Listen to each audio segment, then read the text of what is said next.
Okay guys, today we're going to continue with our study on revolutions during the long 19th century. Specifically today we're going to analyze the social, economic, and political ideas that influenced the 18th and 19th century revolutions. We're going to take into consideration 4 specific revolutions today: the American Revolution, the French Revolution, the Haitian Revolution, and the Latin American Revolution. So each one of you are in a group, and each group is at a station. So we have 4 stations in the room. We have the American Revolution station, we have the French Revolution, the Haitian Revolution, and the Latin American Revolution station. What we're going to do is at each station you're going to have 6 minutes for you and your group to read the information that is available to you and look at the picture, and 6 minutes to answer only 2 questions that are each on your worksheet. Okay, so look really intently at your worksheet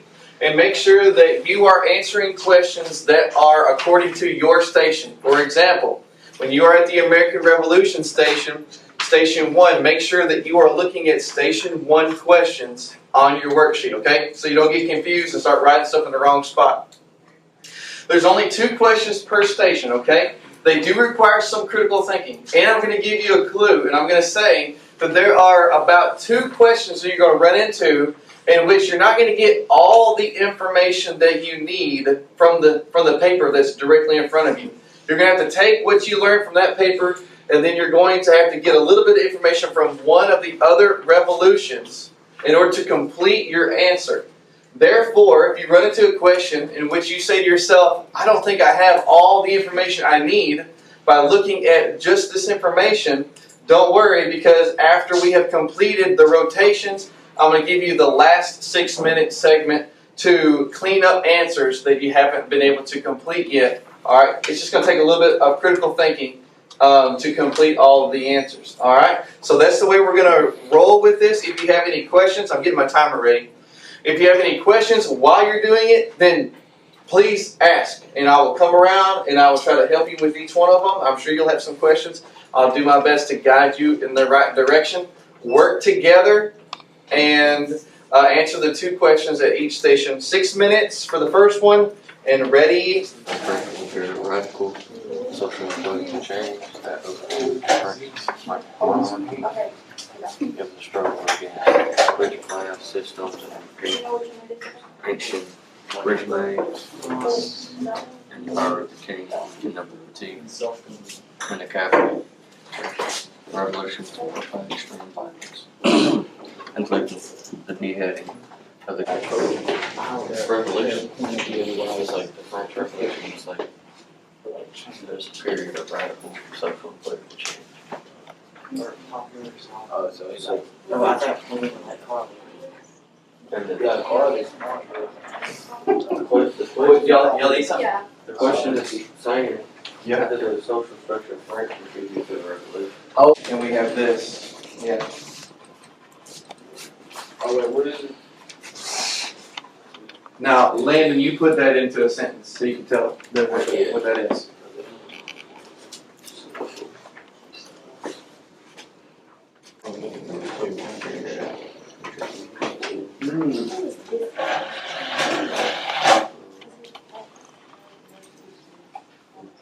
Okay, you're looking at number 1. Yeah, that's a great place to start. What was the cause? What was the goal of the Haitian Revolution? What was that? Oh yeah, it was a slavery law. Now, do you know that if that's any different than the other revolutions that's in the question? It's asking you how is it different than the American and the French Revolution. So you might not know that just exactly yet because you haven't been to those stations, but you know what this one is about. This one is about the slavery law. Yeah. Well, you can have part of the answer, and then you can know the rest of it when you get to the other stations. Or you don't have to revisit it at the very end. We don't know. Just 2 questions per station. Just 2. Just 2 questions per station. So we got to answer.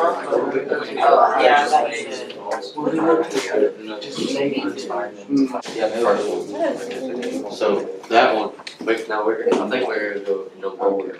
So we'll go to that one next. This one was 3. So our revolution on July He said there's a word. Are you on number 2? You on number 2? Yes, sir. Why was the Haitian revolt so frightening to slaves? If your livelihood is dependent on the work that slaves do for you, and slaves overthrow, and slavery is abolished, then what kind of a problem do you find yourself in? You don't have any workers. Yeah, so you're going to lose. Move to the right. All right, in about 20 seconds when it goes off, you're going to move to the right. All right. Well, there's some people finishing up back there. St. Dominic, modern day hate. It was a radical revolution. Yeah, The social structure of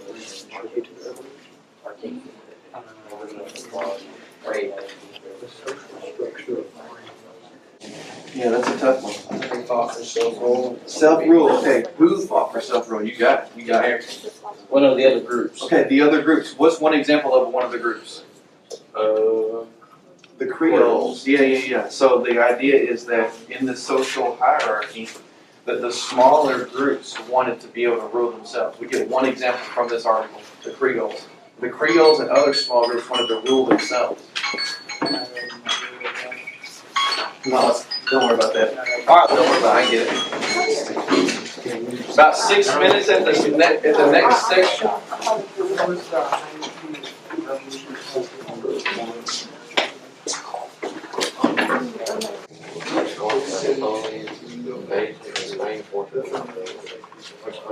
Which weekend the imperial authority over the colonies inspired by the success of several. The result was political fragmentation of the Spanish Empire into a number of independent countries. What did you say there? This is right there, man. It was started on Napoleon's invasion. Very good.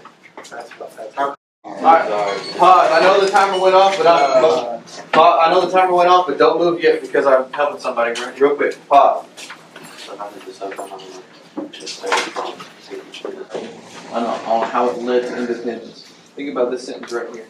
Because of Enlightenment ideas, Creoles and Creoles and other small groups fought for self-rule. So the groups. Okay, going to our last segment. Our last section. All right, let's begin on our last station.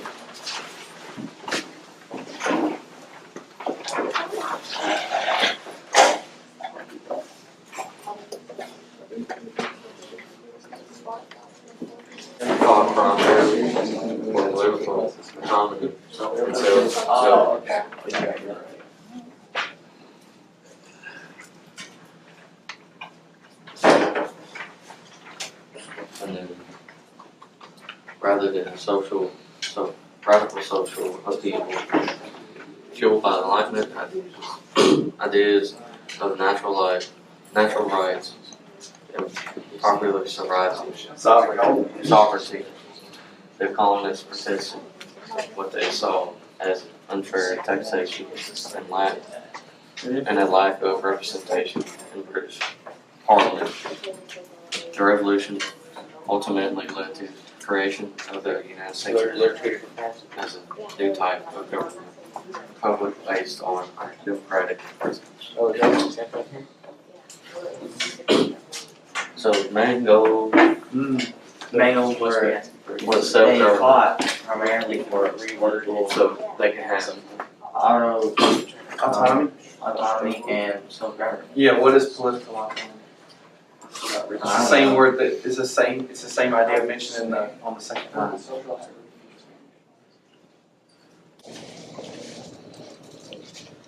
of the